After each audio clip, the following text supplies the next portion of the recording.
السلام علیکم کلاس، یہ ہمارا 4th لیکچر ہے. ٹھیک ہے، آج ہم نے جدید مکتبہ فکر پڑھنا ہے، ماڈرن اسکول آف تھاٹس. ٹھیک ہے، اچھا یہ جتنے ٹاپک میں پڑھا رہا ہوں تو آپ ان کو پڑھیے گا.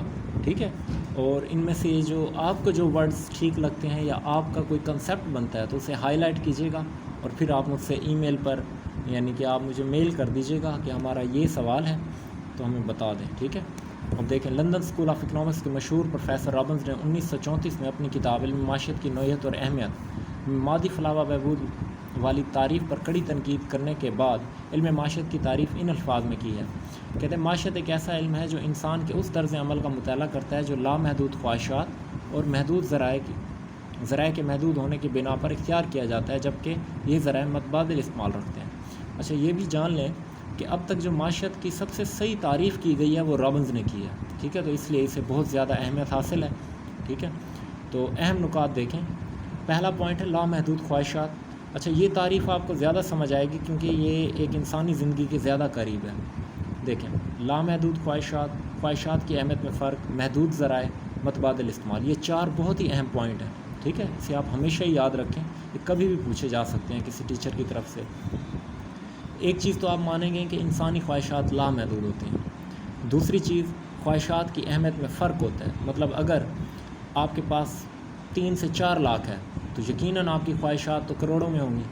اب آپ اس 3-4 لاکھ کو جس خواہش پر خرچ کریں گے، اس کا مطلب آپ اس خواہش کو باقیوں کی نسبت زیادہ اہمیت رکھتے ہیں. محدود ذرائع، آپ کے جو ذرائع ہیں وہ محدود ہوں گے. جیسے ابھی میں نے مثال دی، آپ کے پاس صرف 3 سے 4 لاکھ ہے. دنیا کے امیر ترین شخص کے پاس بھی ذرائع کیا ہوں گے؟ محدود ہوں گے. کیوں؟ کیونکہ اس کے پاس، وہ دنیا کا امیر تو ہے لیکن پوری دنیا کی دولت اس کے پاس نہیں ہے. اس کے بعد متبادل استعمال، آپ اپنے ذرائع کا استعمال اپنی مرضی سے کر سکتے ہیں. ضروری نہیں ہے ایک نوٹ یا جو پیسے ہیں آپ کے پاس، آپ کی مرضی، آپ اس سے ٹینجیبل اشیاء خریدیں یا انٹینجیبل خریدیں، کھانے کی اشیاء خریدیں یا کپڑے خریدیں. ٹھیک ہے، اس کا مطلب ہے آپ کے پاس جو ذرائع ہے اس کا استعمال کیا ہے؟ متبادل ہے. آپ اسے مختلف استعمال میں لا سکتے ہیں. ٹھیک ہے، تو یہ 4 اہم پوائنٹس سے آگے دیکھیں. اس تعریف کی خوبیاں، جامع تعریف، کمپریہنسو گنی جاتی ہے. آپ کسی بھی انسان کو اٹھا لیں، وہ ان 4 سچویشن سے لڑ رہا ہوگا آج کل، چاہے جتنا امیر ہے چاہے جتنا غریب ہے. حدود کا تعین، اس نے حدود کا تعین کر دیا ہے کہ لامحدود خواہشات اور محدود ذرائع. حقیقت پسندانہ، حقیقت کے زیادہ قریب ہے. غیر جانبدار علم. ٹھیک ہے، اس نظریے کی روح سے معیشت مقاصد کی اچھائی اور برائی سے بالکل بے نیاز اور غیر جانبدار ہو گئی ہے. ٹھیک ہے، اب ریسورسز ان انسانوں کے بھی ہیں جو ایلیگل بزنس کرتے ہیں، رزق حرام کماتے ہیں. ٹھیک ہے، ان کے لیے بھی معاشی مسئلے موجود ہیں. صحیح دائرہ مطالعہ، وائڈ سکوپ رکھا گیا ہے. ٹھیک ہے، مطلب یہ تعریف اٹھا کر وائڈ سکوپ سے آپ سمجھ لیں جنرل ڈیفینیشن ہے. جنرل کس چیز کو کہتے ہیں کہ یہ تعریف اٹھا کر آپ دنیا کے کسی بھی انسان پہ رکھ دیں تو وہ اس پر فٹ بیٹھ جائے گی.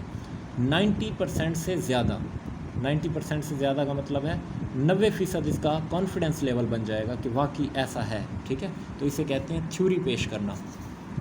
اس کے بعد تمام قسم کے لوگ اس میں شامل ہو جاتے ہیں، چاہے وہ پاگل ہے، سادھو ہے، جنگل میں بیٹھا ہے، کھانا تو کھاتا ہی ہوگا. زندگی کے قریب تر ہے. اس کے بعد آسان ہے، سب سے آسان تعریف ہے جو کسی بھی عام انسان کو سمجھ آ جائے گی. رابنز کی تعریف کی خامیاں. ٹھیک ہے، اس کے بعد کچھ لوگوں نے اس کی تعریف کی خامیاں کی. ٹھیک ہے، کہتا ہے صرف علم الحقیقت، positive science only. Professor Robbins نے معیشت کو صرف علم الحقیقت قرار دیا ہے، یعنی ایک ایسا علم جو یہ بتاتا ہے کہ انسان بعض حقائق اور واقعات کے رونما ہونے کے اسباب کیا ہیں. اگر معیشت کو صرف علم الحقیقت سمجھا جائے تو معیشت کا فرض یہ بتانا ہے کہ غذا کی قلت کے وجوہات اور اسباب کیا ہیں. غذائی قلت کو دور کرنے کے لیے تجاویز پیش کرنا اس کا فرض نہیں. ٹھیک ہے، یہ ایک اعتراض ہے. آپ جب اسے پڑھیں تو اپنے نظریے سے آپ کو جو صحیح لگے. ٹھیک ہے، ابھی آپ اکنامکس فرسٹ ٹائم پڑھ رہے ہیں. ٹھیک ہے، تو میرا تو یہی ہے کہ آپ اس کو اتنا زیادہ برڈن نہ بنائیں. آپ کا صرف 50 نمبر کا سبجیکٹ ہے. صرف ہیڈنگ پڑھیں اور تھوڑا سا لکھ دیں. غذائی قلت کا علاج اور غذائی قلت کے وجوہات اور اسباب. ٹھیک ہے، یہ ہر شخص کا نظریہ اپنا ہوگا. ٹھیک ہے، اس میں کیا ہے، آپ کسی اسلامک ریلیجن پرسن کے پاس بیٹھیں گے وہ اسے اور طریقے سے بیان کرے گا. آپ کسی ریسرچ کے اسٹوڈنٹ کے پاس بیٹھیں گے وہ اسے اور طریقے سے بیان کرے گا. اور ہر شخص اکنامکس کا استعمال اپنے طریقے سے کرے گا. ٹھیک ہے، علم معیشت علم الحقیقت سے بہت کچھ زیادہ ہے. اس کا مطالعہ صرف غور و فکر تک ہی محدود نہیں بلکہ انسانی ہمدردی، بھی اس کا فریضہ ہے، ٹھیک ہے۔ بے معنی تعریف دوسرا کریٹیسزم ہے۔ دیکھیں کہتا ہے ایک شخص، اب اس کی مثال دیکھ لیں، ایک شخص کے ذرائع یعنی 4 گھنٹے محدود ہیں، بات سمجھ رہے ہیں؟ یہ جو ہمارے پاس وقت ہوتا ہے یہ بھی ہمارے ریسورسز ہیں، اس کا بھی ہم استعمال کر سکتے ہیں۔ وہ جس طرح چاہے ان محدود ذرائع 4 گھنٹے کو استعمال کر سکتا ہے۔ گویا رابنس کے نظریے کے مطابق تمام شرائط موجود ہیں لیکن پھر بھی معاشی مسئلہ پیدا نہیں ہو رہا۔ اب دیکھیں اس نے کتنا ہی طریقے سے کریٹیسزم کیا ہے۔ وہ کہتا ہے آپ کہہ رہے ہو کہ اس کے ذرائع محدود ہیں تو معاشی مسئلہ پیدا ہوگا۔ اب اگر اس کے پاس 4 گھنٹے محدود ہیں تو اب تو اس کے پاس کہیں معاشی مسئلہ پیدا نہیں ہو رہا، وہ 4 گھنٹے ضائع بھی کر سکتا ہے، وہ مووی بھی دیکھ سکتا ہے، وہ پڑھ بھی سکتا ہے، ٹھیک ہے۔ تو یہاں پر ایک یہ بھی سمجھیں کہ یہ 4 گھنٹے محدود ضرور ہیں لیکن انہیں اس کی جو خواہشات ہیں اس کے لیے اس کے پاس بہت ٹائم ہے، ٹھیک ہے۔ تو یہ آپ اس کو اس طریقے سے لے لیں کیونکہ وقت ایک ایسا فیکٹر ہے جو کوئی آپ کو عطا نہیں کر سکتا، یہ ایک قدرتی ریسورس ہے جو آپ کو ملتا رہے گا، ٹھیک ہے۔ تو یہ بھی کریٹیسزم تو اچھا ہے لیکن آپ اس کا جواب بنا سکتے ہیں۔ غیر ضروری وسعت، اس نے کہا اس نے کچھ زیادہ ہی وسیع کر دیا اپنی تعریف کو، ٹھیک ہے۔ مطلب غیر اخلاقی مقاصد کے درمیان بالکل غیر جانبدار ہے، فلاحی اخلاق اور غیر اخلاقی، طبی علوم سے مختلف ہے، ٹھیک ہے، جبکہ یہ ایک عمرانی علم ہے اور اس کے قوانین حتمی اور اٹل نہیں ہیں۔ یہ بات میں نے آپ کو پہلے بتایا تھا کہ اکنامکس ایک آگے جب آپ پڑھیں گے نا آپ دیکھیں گے جب اس میں تھوڑی سی چینجز ہوتی ہیں تو اس کے کئی اثر نکلتے ہیں۔ جیسے میں نے آپ کو پہلے مثال دی تھی کہ ایک علم جیسے کیمسٹری کے علم ہے کہ پٹرول میں اگر ماچس کی جلتی ہوئی تیلی ڈالیں گے تو آگ ہی لگے گی، ادروائز یہ ایسا نہیں ہے۔